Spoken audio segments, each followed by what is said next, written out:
Hello everyone, welcome back to HardReset.Info channel. In today's video, I want to show you how you can check for software update on your OPPO Find X7.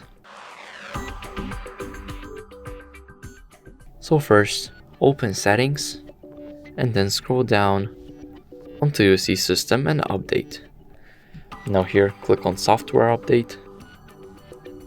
And now, you need to turn on Wi-Fi. And now wait for it to refresh. As you can see, it's checking for updates automatically.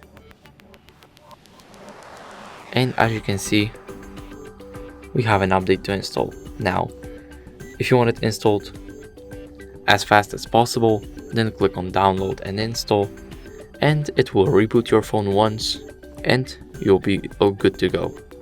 That's it. Thank you guys for watching. Make sure to like, subscribe, and see you in the next video. Bye.